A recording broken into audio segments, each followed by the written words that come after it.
ഷാജുമോന് വണ്ടി ഓടിക്കണം എന്നുള്ളൊരു കമ്പം. അപ്പോൾ എന്നോടൊന്ന് ഇതൊക്കെ ഒന്നിട്ട് പറഞ്ഞുതരാൻ വേണ്ടി പറയാണ്. പറയൂ. ഈ വണ്ടി പഠിക്കണമെങ്കിലേ എന്താ ഈ സാധനം എന്താണ് ഈ വലത്തെ കാലിന്റെ അറ്റത്തുള്ളത്? അതിൻ്റെ അറ്റത്തുള്ളത് ആ കാണുന്നത് ആക്സിലേറ്റർ, അതിന് നേരെ പുറത്ത് അത് ബ്രേക്ക്, പിന്നെ ഇടത്തെ കാലിൻ്റെ ഒന്നുകൂടി അത് ക്ലച്ചാണ്. അത് ചവിട്ടിയിട്ടാണ് ഗിയർ മാറ്റേണ്ടത്. അപ്പോൾ 3 കാല് വേണ്ടപ്പോൾ ഇതൊക്കെ പോലെ ചെയ്യണം. പിന്നെ എങ്ങനെ ഇപ്പോൾ ഇതൊക്കെ ചെയ്യണം? കൈ 3 ചവിട്ടലും അപ്പോൾ പിന്നെ കൈ ഇതോ അത് ഗിയർ ഇതൊക്കെ ചെയ്യണ്ടേ? ക്ലച്ച് ചവിട്ടിയിട്ടാണ്. ക്ലച്ച് ചവിട്ടിയിട്ട് ഗിയർ ഒന്ന് മാറ്റിക്കാം. ഏതാ ക്ലച്ച് ഇതോ? അത് ക്ലച്ച്. ഇനി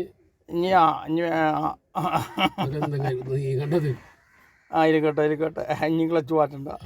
പിന്നെ ഈ ബ്രേക്ക് അപ്പം പോയി വണ്ടി ഓടിച്ചാണ് ഇപ്പോൾ ക്ലച്ച് മാറ്റി ഗിയർ ചവിട്ടി. ക്ലച്ച് മാറ്റി ഗിയർ ചവിട്ടിയെന്നല്ല, ഗിയർ മാറ്റി ക്ലച്ച് ചവിട്ടിയിട്ട് ഗിയർ മാറ്റി കഴിഞ്ഞാൽ അപ്പം ക്ലച്ച് മെല്ലെ താങ്ങിയിട്ട് ആക്സിലേറ്റർ മെല്ലെ കൊടുക്കണം. ഇതിപ്പോൾ ക്ലച്ച് ചവിട്ടി അതെ ആക്സിലേറ്റർ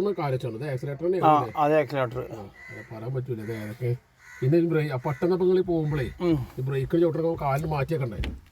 ബ്രേക്ക് ഓട്ടണമെങ്കിൽ കാല് മാറ്റണം. അപ്പോൾ അത് ആക്സിലേറ്റർ കൊടുത്താലേ അത് ഓടുക. വണ്ടി ഇങ്ങനെ റണ്ണിങ്ങിലല്ലേ കയറാം. അപ്പോൾ എന്താ ചെയ്യാ? ഇനി പെട്ടെന്ന് നിനക്ക് നിർത്താന്ന് തോന്നിയാൽ എന്താ ചെയ്യാ? ഈ കാലിന്റെ ഭാഗത്തുള്ള ചവിട്ടും. അപ്പോൾ വണ്ടി പെട്ടെന്ന് മാറി ചവിട്ടുമോ? Clutch ചവിട്ടിയിട്ട് break ചവിട്ടുക. അതല്ല നമ്മൾ പഠിക്കുമ്പോൾ അഥവാ മാറി പറ്റുമ്പോൾ തന്നെ ഒന്ന് അമർത്തി ചവിട്ടിയാൽ വണ്ടി പോയെടുത്ത് പോകൂലേ? പിന്നെ ഇപ്പം ഈ പട്ടിന് 3 കാലൊക്കെ വേണമെന്ന് തോന്നുന്നത്. ഇതൊക്കെ ചവിട്ടി 3 ഇഞ്ചങ്ങളും ബ്രേക്കും ഇതൊക്കെ പാടെ ആൾക്ക് കൂട്ടിയാൽ കൂടൂല. എന്തിൻ്റെ ഇടത്തൊക്കെ അവനെ പോണ വൈക്ക് പോട്ടല്ലേ? ആയിക്കോട്ടെ, എന്തിനാ വെറുതെ.